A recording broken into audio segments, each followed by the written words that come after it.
Well, hello there, folks, and happy Thursday to you. It's lovely to see you again as usual, and I hope that I find you all very well indeed. So, tonight for tea, I made an old school classic, which is this cheese flan. I don't actually remember this from my school dinner days, but I am assured it was a thing. But it's really easy to make, very tasty. It only uses 4 basic ingredients, so yeah, it's well worth giving a go if you do like this kind of thing. This is everything that I used here, but as usual, all of these ingredients will be in the show more box underneath the video. So in that bowl there, I've got some mature grated cheese.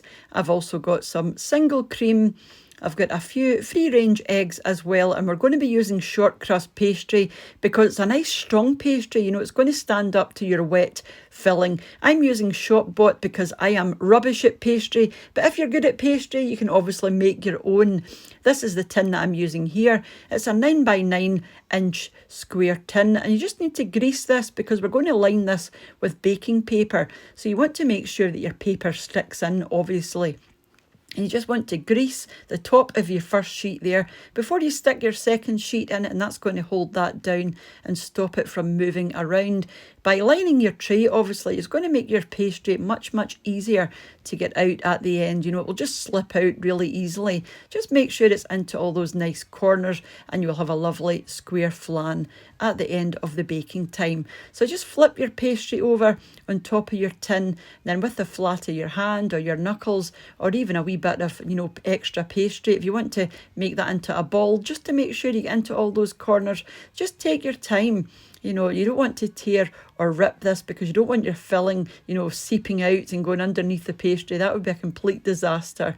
Then with a sharp knife, just go around the edges and make sure all the edges are even. Just take away the extra pastry and you'll have something that looks like this. It's lovely and flush all the way round, and all you have to do now with a fork is go over the base of the pastry and make some wee holes because we're going to blind bake this in the oven.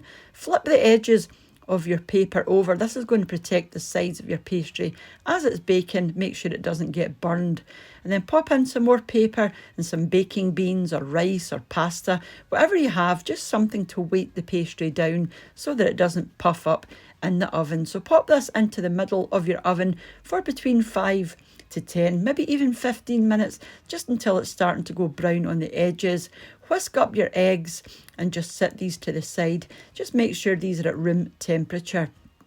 By now, your pastry should be ready. So like I said, you're just looking for it to get a wee bit tinged on the edge, just lightly golden brown on the edge. Lift out your baking beans, flap your paper back over, just like this, and you can see how beautifully that's started to cook already. It's lovely and light. Yeah, I'm just trying to show you there by pulling on the paper. Now we're going to pop the cheese on. Like I said, this is extra mature grated cheddar, but you can use whatever cheese you like, just as long as it's a nice melty cheese. Drizzle your egg all over, just randomly. And then on top of that, we're going to put the single cream again. Just splush it on randomly.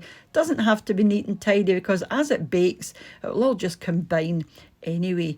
So you want to put this back into your oven in the middle of your oven for about half an hour, 190C or gas mark 5. You might need to cover this in foil halfway through if your crust is getting too dark, because obviously you don't want it to burn. So that's what I done. Halfway through, I just got it back out the oven, pop some foil on the top and let it cook for the remainder of the time. And I was really happy with this. Let it cool down for about 10 minutes before you take it out the tin, and that's going to let your pastry stiffen up a good bit because it will be quite soft straight from the oven. And this is for our tea tonight, so I just cut this into 4 pieces, and they are generous pieces. So if you're not as greedy as we are, you could probably get more portions out of this.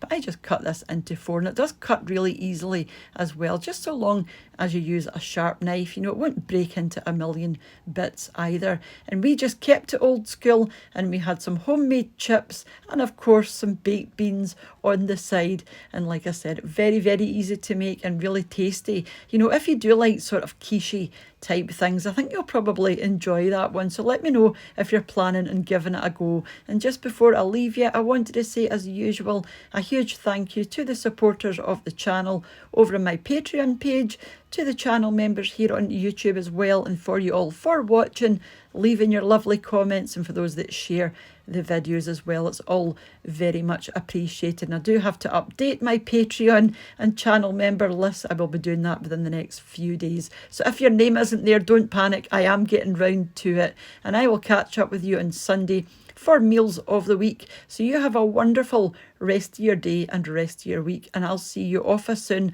back here on What's for Tea. Bye now.